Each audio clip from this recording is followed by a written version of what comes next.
Welcome to our digital library. Hello friends, MPMSC और NTA की highest update देने वाले चैनल पर आपका स्वागत है। जैसा कि अभी कई स्टूडेंट्स लगातार कमेंट बॉक्स पे कमेंट कर रहे हैं कि सर जो एग्ज़ाम 15 मई से नर्सिंग के एग्ज़ाम्स हैं और 25 मई से पैरामेडिकल के एग्ज़ाम्स है, वो एग्ज़ाम्स की क्या अपडेट है। पहला क्वेश्चन तो ये, इसके बारे में बात करेंगे। एग्ज़ाम्स को लेकर के क्या अपडेट चल रहा है, एग्ज़ाम होंगे कि नहीं होंगे।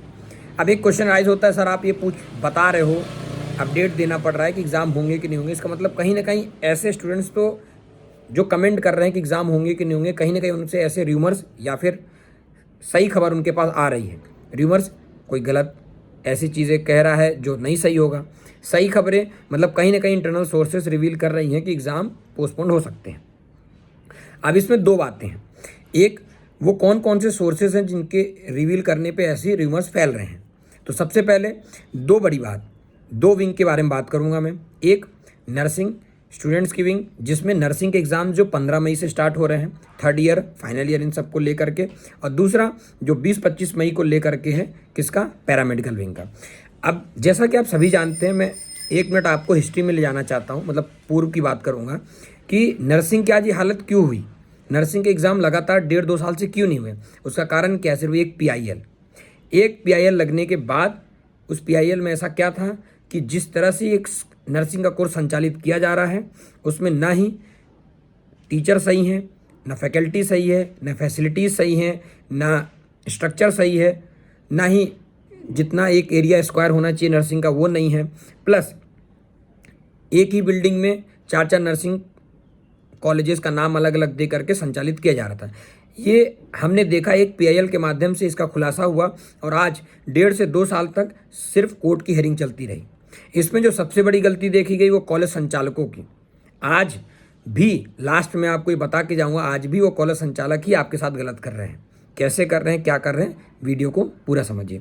अब इसी तरह मैं आपको एक बहुत बड़ी अपडेट देने वाला हूँ, आपको उसको बहुत संयम से सुनना पड़ेगा, क्योंकि एक PIL लगने के बाद नर्सिंग की हालत हुई है और एक PIL अब पैरामेडिकल पे भी लग गया है। उस पैरामेडिकल में भी उसी तरह PIL लगाया गया है कि ये जो कोर्सेज संचालित किए जा रहे हैं पैरामेडिकल के, वो सिर्फ कागज़ों पर, जो बिल्डिंग्स बनी हैं वो सब कागज़ों पे, जो निरीक्षण किए गए हैं वो सिर्फ भ्रष्टाचारियों ने पैसे खा करके, इसमें सिर्फ MPMSU नहीं, MP-NRC हो, अन्य भी। अभी जो यूनिवर्सिटी की अपडेट क्या है सर, जो एग्ज़ाम को लेकर के आप कह रहे थे, एग्ज़ाम कराने का अधिकार किसके पास है, यूनिवर्सिटी के पास है। अगर कोर्ट से अगर ऐसा आदेश आ जाए कि एग्ज़ाम नहीं होगा तो यूनिवर्सिटी भी क्या कर पाएगी। यूनिवर्सिटी तो चाहती है 15 और 16 तारीख से, 15 तारीख से आपके नर्सिंग के एग्ज़ाम ले, 25 तारीख से आपका पैरामेडिकल के एग्ज़ाम ले। क्या जो ये कोर्ट से PIL लगा रहे हैं, क्या वो आपको पेपर लेने देंगे। जो 56 कॉलेजेस हैं जिनका अभी तक कुछ भी क्लियर नहीं है, क्या वो एग्ज़ाम में बैठ रहे हैं कि नहीं बैठ रहे हैं, उनका क्या। जो ये 15 मई से जिनके एग्ज़ाम्स हैं और जो 56 ऐसे कॉलेज हैं जिनको सुप्रीम कोर्ट ने स्टे लगा रखा था, पहली बात उनकी कोई जांच हुई नहीं है, तो ऐसा कोर्ट से वो आदेश चाहते हैं कि एग्ज़ाम कराया जाए। अभी सुप्रीम कोर्ट ने ऐसा कोई आदेश नहीं दिया है, लेकिन IE लगने के बाद ऐसे अभी सुनवाई हुई, उसमें ऐसा कुछ निर्णय नहीं लिया गया। दूसरा जो PIL की बात कर रहा हूँ मैं, जो अभी लगा है 10806/2024, मैं आपको रिवील कर रहा हूँ PIL नंबर, आप जाके मतलब ये कोर्ट नंबर जब आप देखोगे जा करके साइट पे, जैसा मैं बताता था 1080/2022 और 4847/24, ये नर्सिंग का था।